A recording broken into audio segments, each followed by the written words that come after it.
तो स्वागत है आप सबका। ये है class 7 science chapter number 1 nutrition in living organisms, जिसमें हम प्लांट्स के बारे में पढ़ेंगे। इस चैप्टर में हम अलग अलग न्यूट्रिशन के मोड देखेंगे। हम देखेंगे कि प्लांट अपना खाना कैसे बनाते हैं। तो आराम से इस वीडियो को देखिए, आपको पता भी नहीं चलेगा, आसानी से ये चैप्टर खत्म भी हो जाएगा।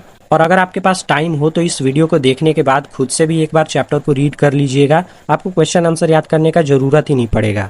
तो हम सबसे जुड़ने के लिए जल्दी से इस चैनल को सब्सक्राइब कर लीजिए। चलिए फटाफट से इस चैप्टर को निपटाते हैं। तो क्लास 6 में हम सब ने पढ़ा था कि सारे लिविंग ऑर्गेनिजम्स को जिंदा रहने के लिए फूड का रिक्वायरमेंट होता है। कार्बोहाइड्रेट्स, प्रोटीन, फैट्स, विटामिन और बहुत सारे मिनरल्स फूड का इंपॉर्टेंट कंपोनेंट होते हैं। इन सारे कंपोनेंट्स को न्यूट्रिएंट्स कहते हैं। ये हमारे बॉडी को बिल्ड करने में, ग्रो करने में और डैमेज पार्ट को रिपेयर करने में मदद करता है। और इसकी मदद से हमें एनर्जी मिलती है, जिससे हम बहुत सारे काम कर पाते हैं। न्यूट्रिएंट्स हमारे बॉडी में खाना के मदद से पहुंचता है, और जिस प्रोसेस से हम खाना को खाते हैं और उसे यूटिलाइज करते हैं अपने बॉडी में, इसे न्यूट्रिशन कहा जाता है। सारे ऑर्गेनिजम्स में खाना खाने का तरीका अलग अलग होता है, और इसी बेसिस पे कि कौन किस तरीके से खाता है, न्यूट्रिशन लेने के तरीके को 2 कैटेगरीज में डिवाइड किया गया है। चलिए उसे एक एक करके पढ़ते हैं। सबसे पहले आता है ऑटोट्रॉफिक न्यूट्रिशन। ये न्यूट्रिशन लेने का एक ऐसा तरीका है जिसमें ऑर्गेनिज्म अपना खाना खुद से बनाते हैं। सारे पौधे और कुछ बैक्टीरिया ऑटोट्रॉप्स होते हैं। ये सिंपल रॉ मटेरियल को यूज करके अपना खाना बनाते हैं। Next is heterotrophic nutrition. ये न्यूट्रिशन लेने का एक ऐसा तरीका है जिसमें ऑर्गेनिज्म अपना खाना खुद से नहीं बना पाते। इस मेथड में ऑर्गेनिज्म किसी और ऑर्गेनिज्म पे डिपेंड होते हैं। सारे जानवर, जिसमें हम भी आते हैं, हम सब प्लांट्स पे डिपेंड है खाना खाने के लिए, और इस मेथड को हेटेरोट्रॉफिक न्यूट्रिशन कहते हैं। इस पिक्चर में देख सकते हैं, यहाँ दिखाया गया है कि प्लांट कह रहा है कि मैं अपना खाना खुद से बना सकता हूँ, और ये एक एनिमल है जो कह रहा है तुम अपना खाना बना लो, मैं तुम्हें ही खा जाऊंगा।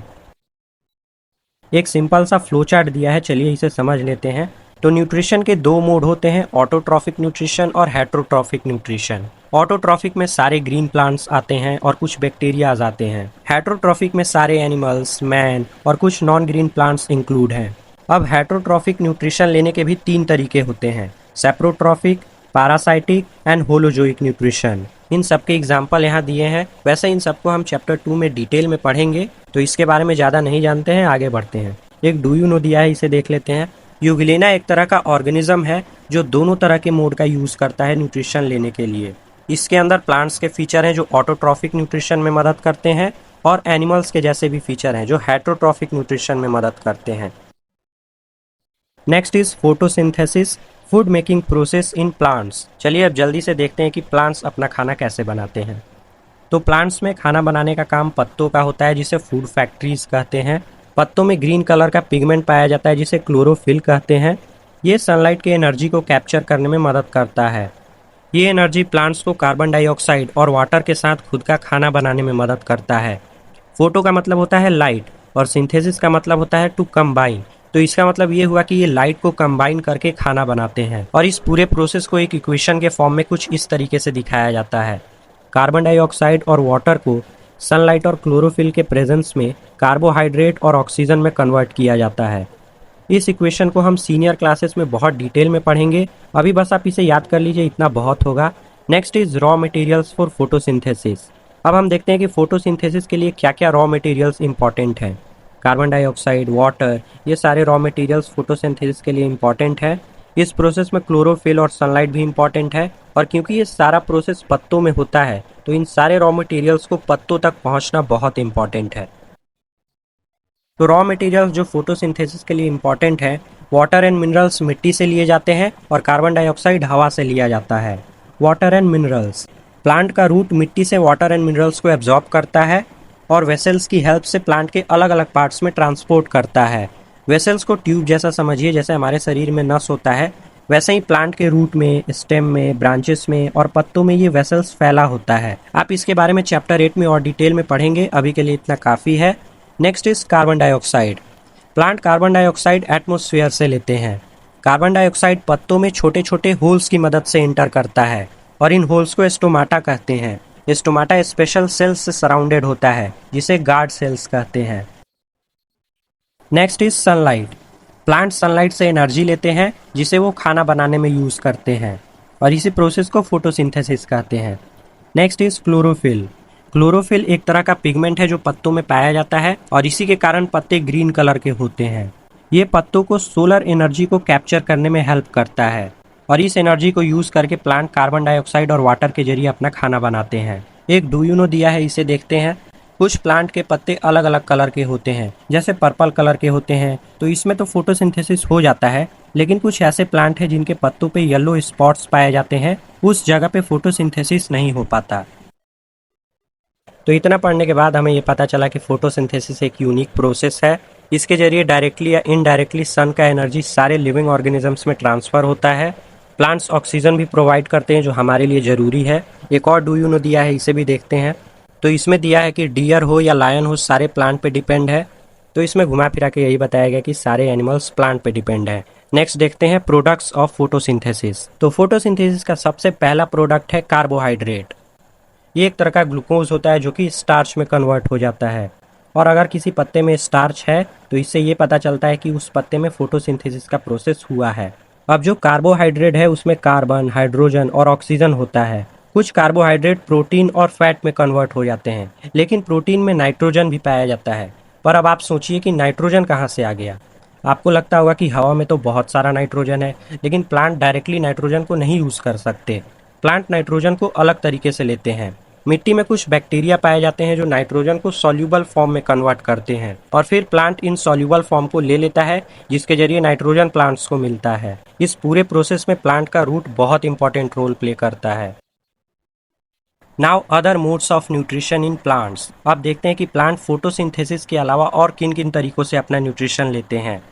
कुछ प्लांट्स ऐसे भी हैं जो फोटोसिंथेसिस से अपना खाना नहीं बनाते हैं क्योंकि उनमें क्लोरोफिल नहीं होता है। तो ये सारे प्लांट्स फूड के लिए दूसरे प्लांट्स पे डिपेंड होते हैं और इस मोड को हेटेरोट्रॉफिक न्यूट्रिशन कहते हैं। इसी तरह का एक एग्जाम्पल है कस्कूटा। ये दूसरे प्लांट पे ग्रो होता है और ये एक तरह का पैरासाइट है। पैरासाइट वो होता है जो किसी और पे डिपेंड रहता है खाना खाने के लिए और उसे नुकसान भी पहुंचाता है। तो ये जिस प्लांट पे ग्रो होता है उसे होस्ट कहते हैं। अब कुछ प्लांट्स ऐसे भी होते हैं जो इंसेक्ट्स को कैप्चर करते हैं और उनसे अपना न्यूट्रिशन लेते हैं। इसका एक एग्जाम्पल है पिक्चर प्लांट। इसके अंदर नीचे की ओर हेयर लाइक स्ट्रक्चर होते हैं जिसमें इंसेक्ट आसानी से चला तो जाता है लेकिन ऊपर नहीं आ पाता, और अंदर डाइजेस्टिव जूसेस होते हैं जिसके अंदर वो डाइजेस्ट हो जाता है। इस तरीके के प्लांट्स को इंसेक्टिवोरस प्लांट्स कहते हैं। आप चैप्टर समझ रहे हैं, बहुत अच्छी बात है, लेकिन एक बार अपने से भी रीड करिएगा क्योंकि इससे बहुत फायदा होगा। आपको क्वेश्चन आंसर याद करने का जरूरत ही नहीं पड़ेगा। पर अगर आपके पास ज़्यादा टाइम नहीं है फिर तो कोई ऑप्शन ही नहीं है, पूरा वीडियो आराम से देखिए और समझ लीजिए।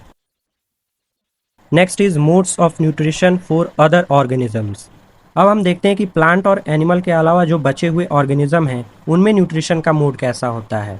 सबसे पहले है saprophytic mode of nutrition. Saprotrophic nutrition इस तरीके का न्यूट्रिशन है जिसमें ऑर्गेनिज्म डेड और डिकेइंग मैटर पे फीड करते हैं। सड़े हुए और गले हुए चीज़ों पे वो डाइजेस्टिव जूसेस रिलीज करते हैं और बाहर ही उसका डाइजेशन कर देते हैं, इसीलिए इसे एक्स्ट्रा सेलुलर डाइजेशन कहते हैं। डाइजेशन करने के बाद जब वो सॉल्यूबल हो जाता है तो ऑर्गेनिज्म डायरेक्टली उसे एब्जॉर्ब कर लेते हैं। काफ़ी सारे एग्जाम्पल्स हैं इसके, जैसे एक राइजोपस होता है जो सड़े हुए ब्रेड पे लगता है। एक डू यू नो दिया है, इसे देख लेते हैं। तो इस डू यू नो में बताया गया है कि कैसे लेदर के जो कपड़े होते हैं या लकड़ी के कुछ सामान होते हैं या फिर बहुत सारे फल पे वाइट कलर के बहुत सारे फंगी और बैक्टीरिया लग जाते हैं। तो ये सब सेप्रोट्रॉफिक न्यूट्रिशन का एग्जाम्पल है। Next is symbiotic relationship. तो ये एक तरीके का रिलेशनशिप है जिसमें दो लोग एक साथ रहते हैं जिससे दोनों का फायदा होता है। इसको एग्जाम्पल से और अच्छे से समझते हैं।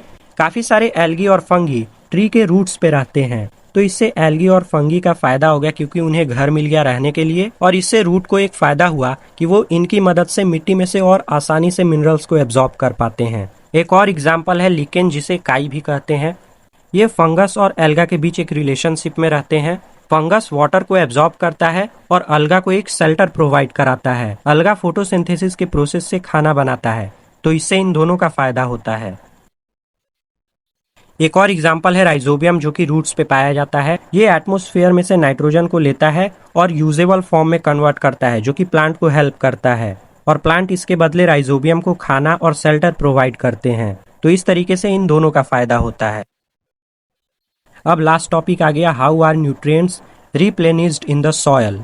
मतलब मिट्टी में जो न्यूट्रिएंट्स हैं वो वापस कैसे आते हैं। तो अभी हम लोगों ने देखा कि प्लांट जो है वो मिट्टी में से न्यूट्रिएंट्स लेते हैं, तो अब मिट्टी में न्यूट्रिएंट्स वापस से लाना पड़ेगा ताकि वो प्रोडक्टिव हो पाए।